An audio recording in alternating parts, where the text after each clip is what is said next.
Hey, it's Jeremy. I'm a grateful recovering addict and believer in Jesus Christ. I hope everyone's having an amazing Tuesday. We're going to continue on with our daily devotion, and we'll just keep rocking and rolling with that. Like I say, today's Tuesday, and the devotion is titled Totally Authentic. 1 Peter 5:10 reads, In His kindness God called you to share His external glory by means of Jesus Christ. So after you have suffered a little while, He will restore, support, and strengthen you, and will place you on a firm foundation. Being a totally authentic person is absolutely frightening for some of us. It means we can't hide behind a fantasy to guard our heart or deal with life. It might mean becoming transparent, which means putting away the status, the pity, the illusion of striving for the perfect life that doesn't exist, putting away the booze, the drugs, the idleness. It means we must forfeit the props so that the real character can be known. Are you ready for your true self to be restored? I hope you consider coming to the party as you are, as God made you. For those suffering in the torment of dealing with life by using drugs, alcohol, taking crazy risks, caring for others to one's own demise, let it go. Be yourself. God will restore you, support you, strengthen you, but only if you let Him. That concludes today's devotional, and as usual, I'll give you my thoughts on what God or how God's speaking to me and how it applies to my life. And that's totally authentic. As personally as a recovering addict, I have built my life around lies, and working in the shadows so that people would think I was great, a hard-working family man. I've always said that I could care less of what people think of me, but in reality, now that I'm being honest with myself, I absolutely cared what people thought of me, or I wouldn't have felt the need to operate in the dark, right? We must remember that what happens in the dark, it don't most of the time come out. It comes out all the time, every time. At one point or another, it comes to light. And shame on me, and I'm just giving you a little perspective of how I did it. But I can tell you that I remember when my twin girls were little bitty things, and even before I had kids, my ex-wife of 14 years and I would teach Bible school together, vacation Bible school, and I really thoroughly enjoyed that. It gave me a different outlook on life, and it did fulfill me with a sense of happiness. And let's be honest, it looked great to other people, right? Which as a human, that's a great bonus. But although I was doing that stuff, I never really got to feel the 100% benefit of helping with the kids ministry. Why didn't I? Because I was a drug addict and active drug addiction. There just wasn't anyone that knew at the time. Nobody knew that part of my life. I knew, and although obviously I have a history of making bad decisions, I can tell you that I always felt sincere guilt. I've always had a good conscience, and I've always felt bad when I made bad choices. It wasn't until I turned my my not only my life but my will over to God, that I felt some type of true comfort and peace. I don't have to hide who I am. I don't have to remember what I lied about. I've lied so much in the past that honestly, not only would I forget what I lied about at times, but I would almost start to believe my own lies. It's a great feeling to start from scratch and truly get to live my life like an open book. I get to live in a glass house for all to see. I don't have to hide things anymore, and that's a great feeling.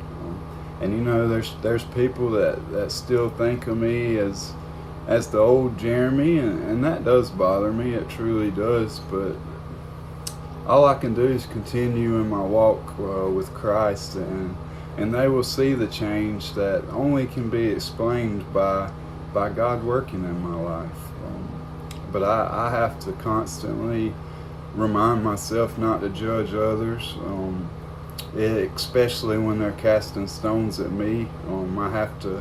I have to give that want for revenge and anger, and sometimes I want to cast stones, myself, but it's not my place. And it's definitely something, like I said, that I have to remind myself daily about. I've said before that, everything doesn't have to be a knee-jerk reaction. I'm not going to give the power to someone enough to make me react with vengeance or revenge. Ultimately, I must slow down and think before I speak, and think before I react. The old saying, what would Jesus do? I'll kind of start to close with this. Everything needs to be looked at from different perspectives.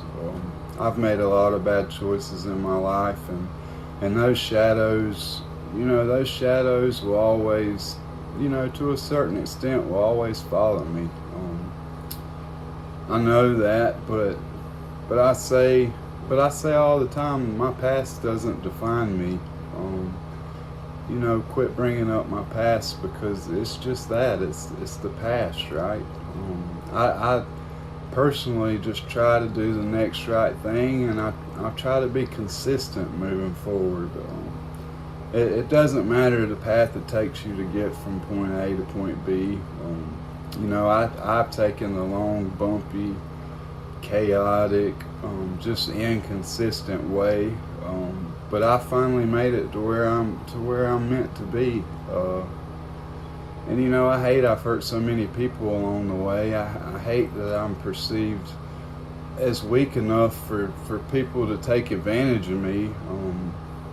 I think when somebody lies and manipulates you, it makes me feel like I'm at fault for being the type of person that they feel like they can get away with that type of behavior. I feel like it's more of a flaw in me than it is them. But at the end of the day, we just have to remember the view out the windshield is so much bigger than the rear view mirror. Pain is necessary. Suffering is optional, right? I've caused pain to others. I've caused pain to myself, but I made the decision to not suffer anymore. I gave God the power to guide my life, and I rely upon Him to anchor me in these storms of life. The storms of anxiety, anger, and revenge. Not only is God my anchor, but I'm rebuilding my life with Him as the foundation. So no matter how bad these storms get, it doesn't matter how rough they are, because when you're doing the right things, the devil is right there to test you. But when these storms come through and they knock me down, And we also have to remember that these storms don't last forever, right? Storms come and go. They don't last forever, but when they knock me down, I don't turn to drugs.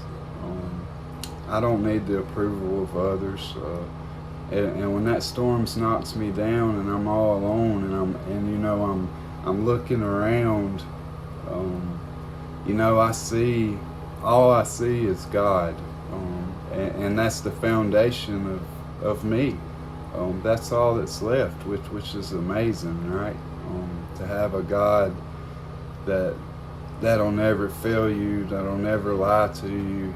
He doesn't make mistakes.